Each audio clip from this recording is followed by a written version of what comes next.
ಮಾತಾಡೋರೆಲ್ಲ ದಾಖಲೆ ಇಟ್ಕೊಂಡೆ ಮಾತಾಡೋರೆ. ಅವ್ರ ವಿಚಾರಕ್ಕೆ ಬರ್ತೀನಿ ಆಮೇಲೆ. ಕಾರ್ಯದರ್ಶಿಗಳು ನಗರಾಭಿವೃದ್ಧಿ ಇಲಾಖೆ, ಸುವರ್ಣಸೌಧ,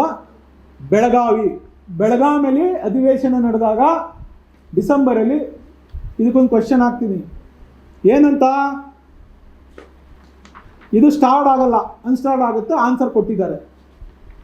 ಅವತ್ತು ವಿಧಾನಸಭಾ ಕ್ಷೇತ್ರದ ಸುಮಾರು 38 ಹಳ್ಳಿಗಳ ಒಳಗೊಂಡಂತೆ 9178.19 ಎಕರೆ ರೈತರ ಜಮೀನು ಬಿಡದಿ ಟೌನ್ಶಿಪ್ ನಿರ್ಮಾಣಕ್ಕೆ ಅಧಿಸೂಚನೆ ಮೂಲಕ ಸ್ವಾಧೀನಪಡಿಸಿಕೊಂಡಿದ್ದು ರೈತರಿಗೆ ಪರಿಹಾರ ನೀಡದೇ ಇರುವುದು ಸರ್ಕಾರಕ್ಕೆ ಗಮನಕ್ಕೆ ಬಂದಿದೆ ಅಂತೇಳಿ ಪ್ರಶ್ನೆ ಕೇಳ್ತೀನಿ ನಾನು.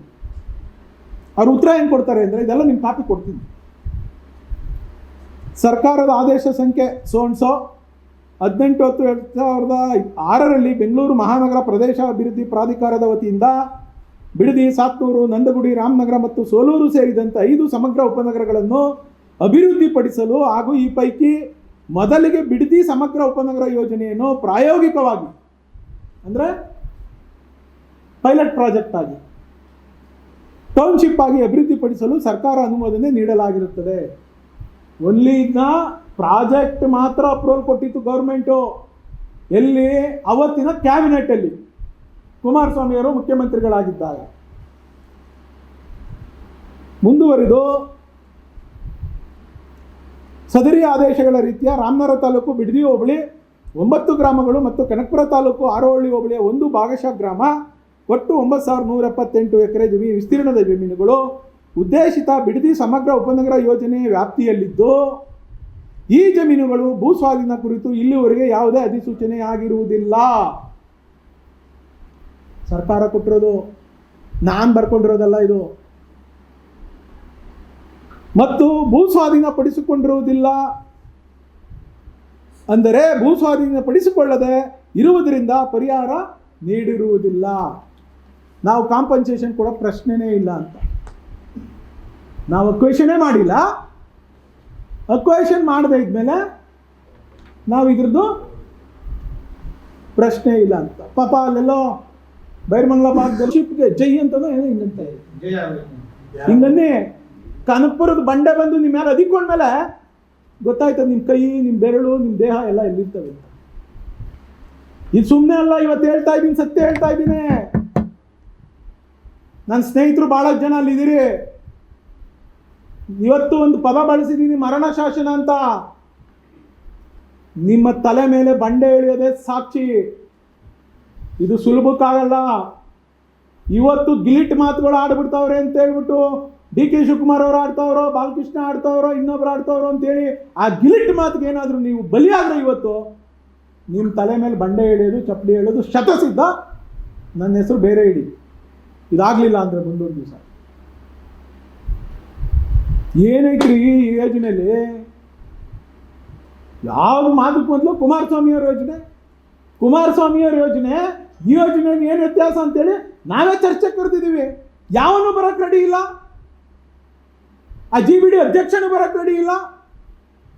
ಅವನೇನೋ ಪಾಪ ಹಿಂಗೆ ನಗ್ತಾವನೆ ನನ್ನ ಹೆಸರು ಹಿಂಗೆ ನಾಯಿ ಮರಿ ಮುಸ್ಲಿಂ ಅಪರೂಪವಾಗಿ ಮುಸ್ಲಿಂ ಸ್ನೇಹಿತರುಗಳು ಮನೇಲಿ ನಾಯಿ ಮರಿಗಳು ಸಾಕ್ತಾರೆ. ಎಲ್ಲರೂ ಸಾಕಲ್ಲ, ಅಪರೂಪವಾಗಿ ಸಾಕ್ತಾರೆ ಬಂಧುಗಳು. ಆ ನಾಯಿಗೆ ಹೆಸರಿಟ್ಟು ಕರೀತಾರೆ, ಯಾರೇ ಬೇಟರೇ ಬೇಟ ಊಟರೇ ಬೇಟ ಅಂತ. ಹಂಗಾಗ್ಬಿಟ್ಟಾಗ ಅವರೇ ಬೇಟರೇ ಊಟೋರೆ. ಹಾಂ, ಹಿಂಗೆ ನೀನೇನು ಹೇಳಿದ್ರು ಗೊತ್ತಾ? ನಟರಾಜ ಏನಂದಿದ್ರು ಗೊತ್ತಾ? ಸಿಗದು ತೋರಣ ಕಟ್ಬಿಡ್ತೀನಿ ಅಂದಿದ್ರು ಕನಕಪುರಕ್ಕೆ. ಮ್ಯಾಲಿಂದ ಹಿಂಗೆ ಬಿಟ್ಟರೆ ಮಚ್ಚಿನ 2 ಓಳು ಆಗ್ಬಿಡ್ಬೇಕು ನೀನು. 2 ಓಳನ್ನು ತಗೊಂಡೋಗಿ ಕನಕಪುರಕ್ಕೆ ಕಟ್ಬಿಡ್ತೀನಿ, ಹುಷಾರು ಕನಕಪುರಕ್ಕೆ ನಾನು ಹೆಜ್ಜೆ ಇಟ್ಟೆ ಅಂದಿದ್ರು. ಇವತ್ತು ಕಿಲ ಅಂತೀಯಾ? ನಿಖಿಲ್ ಕುಮಾರಸ್ವಾಮಿ ಅವರಿಗೆ ಮಾತಾಡೋಷ್ಟು ಬೆಳೆದ್ಬಿಟ್ಟಿದ್ಯಾ ನೀನು. ಇಲ್ಲಿ ಅಡಿಗೆ 100 ರೂಪಾಯಿ ತಗೋಬಿಟ್ಟು ಏನೋ ಅಧ್ಯಕ್ಷ ಆಗ್ಬಿಟ್ಟಿದ್ಯಾ ಅಂತ ಕೇಳಿ ಅದನ್ನೇನೋ ಏನು ಕಂದಿದ್ರು ಅಂತ. ಯಾವ್ಯಾವ ಶಬ್ದಗಳು ಶಿವಕುಮಾರ್ ಸಾಹೇಬ್ರ ಬಾಯಲ್ಲಿ, ಯಾವ್ಯಾವ ಶಬ್ದಗಳು DK ಸುರೇಶ್ ಅವ್ರ ಬಾಯಲ್ಲಿ ಬಂದಿದ್ದೋ, ಏನು ಹೇಳಿದ್ರು ಅಂತ. ಇವತ್ತೆಲ್ಲ ನಾಯಿ ಮರಿ ಅಂತ ಹೇಳ್ತೀವಿ, ಅವತ್ತೇ ನಾಯಿ ಮರಿಯಾಗಿ ಮನೆ ಸೇರ್ಬಿಟ್ಟಿದ್ದ. ನಾನು ಧೈರ್ಯ ಮಾಡಿ ಕರ್ಕೊಂಬಂದೆ, ಇರಲಿ ಬಾ ಇದ್ದಾವೆಲ್ಲ ಇದ್ದಾವೆ ಅಂತ. ಕಿಲ ಅಂತಂದ. ಓಹ್, ದುಡ್ಡು ಅಣ್ಣನಿಗೆ ಹಂಗೆ ಆಡಿಸ್ತದೆ. 100 ರೂಪಾಯಿ ಅಡಿಗೆ ತಗೋತಾವನಲ್ಲ ಅಲ್ಲಿ, ಒಂದು ಹೆಂಡತಿ ಹೆಸರಿಗೆಲ್ಲ ಜಮೀನು ಮಾಡಿಸೋನಲ್ಲ GBD ಆ ವ್ಯಾಪ್ತಿನಲ್ಲಿ. ಕೊಡಪ್ಪ ಇದು ಪಾಣಿ ಎಲ್ಲ ತೆಗೆದಿದ್ದೀನಿ, ಯಾರ್ಯಾರ ಹೆಸರು ಬೇನಾಮಿ ಆಸ್ತಿಗಳಿವೆ. DC ಮಹಾನ್ ದೊಡ್ಡ ಜಿಲ್ಲಾಧಿಕಾರಿ, ಯಾವ ಜಿಲ್ಲೆಲೂ ಇಲ್ಲತಕ್ಕಂಥ ಅಪರೂಪದ ಜಿಲ್ಲಾಧಿಕಾರಿ.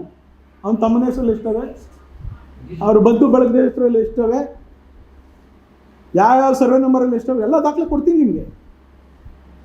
DC ಬೇನಾಮಿ ಅಲ್ದೇ ಈ ಜಿಲ್ಲಾಧಿಕಾರಿ ಏನು ಗೊತ್ತಿಲ್ದಂಗೆ ಮಳ್ಳದಂಗೆ ಇರ್ತದೆ. DC ಮಳ್ಳನ ಥರ 144 ಸುತ್ತ ಹಾಕೊಂಬಿಟ್ಟವ್ರೆ.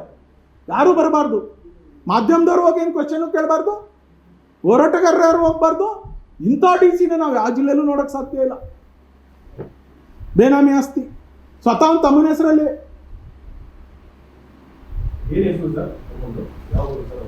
ಅವ್ರದಾ ಹೆಸರು ಹೇಳ, ಹೆಸರು ಕೊಡ್ತೀನಿ, ನೀವು ಚೆಕ್ ಮಾಡಿ, ಅವರೆಲ್ಲ ಡೀಟೇಲ್ ಎಲ್ಲ ಸಿಗುತ್ತಲ್ಲ ನಿಮಗೆ. ವಿಜಯ್ GV ಬಿನ್, ವಿನಯ್ ಕುಮಾರ್ ಆರ್. ಎಷ್ಟು ಎಕರೆ ಅನ್ಕೊಳ್ಳಿ ಈಗ ನೋಡಿ, ಇಷ್ಟೆಲ್ಲ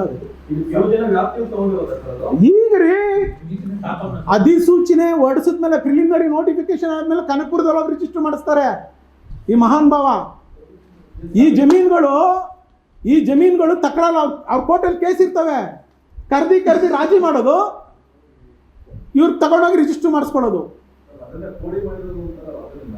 ಹೌದು, ಪೋಡಿನೂ ಮಾಡವ್ರೆ, ಎಲ್ಲ ಮಾಡವ್ರೆ, ರಿಜಿಸ್ಟರ್ ಮಾಡಿ ಖಾತೆನ ಆಗೈತ್ರಿ ಅವ್ರ ಹೆಸರಿಗೆ.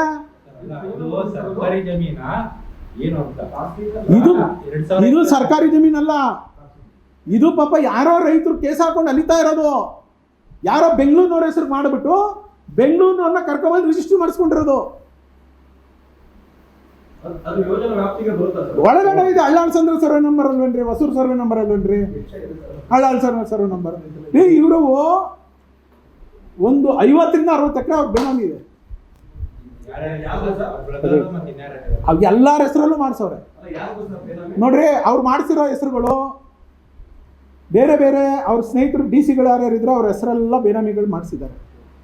ಸ್ವತಃ ಮೊನ್ನೆ ಯಾರೋ ಪತ್ರಿಕೆಯವ್ರು ನನ್ನ ಸ್ನೇಹಿತರು ಕೇಳಿದ್ರೆ, ನಿಮ್ಮ ತಮ್ಮನ ಹೆಸರು ರಿಜಿಸ್ಟರ್ ಮಾಡಿಸ್ಬಿಟ್ಟಿದ್ದೀರಲ್ಲ ಅಂದರೆ, ನಾವು ಕಾನೂನಾತ್ಮಕವಾಗಿ ಮಾಡ್ಕೊಂಡಿದ್ದೀವಿ ರೀ, ನಮ್ಮ ಹತ್ರ ವೈಟ್ ಇತ್ತು ತಗೊಂಡಿದ್ದೀವಿ ಅಂತಾರಂತೆ ಮಹಾನ್ ಭಾವರು. ಶಿವಕುಮಾರ್ ಸಾಹೇಬ್ರೆ ಕೇಳಿ ಇವ್ರನ್ನ, ಯಾವಾಗ ಆಸ್ತಿ ಖರೀದಿ ಮಾಡಿದ್ರು ಅಂತ. ನಿಮ್ಮ ನಟರಾಜನ್ ಕೇಳಿ, ಹೆಂಡತಿ ಹೆಸರಿಗೆ ಯಾವಾಗ ರಿಜಿಸ್ಟರ್ ಮಾಡಿಸ್ಕೊಂಡ ಅಂತ. ಇನ್ನೂ ನಿಮ್ಮ ಬೇನಾಮಿಗಳು ಯಾರ್ಯಾರೋ ಅವ್ರನ್ನೆಲ್ಲ ಕೇಳಿ. ನ್ಯೂಸ್ ಫಸ್ಟ್, ನಿರ್ಭೀತಿಯಿಂದ ನಿಮ್ಮ ಪರವಾಗಿ.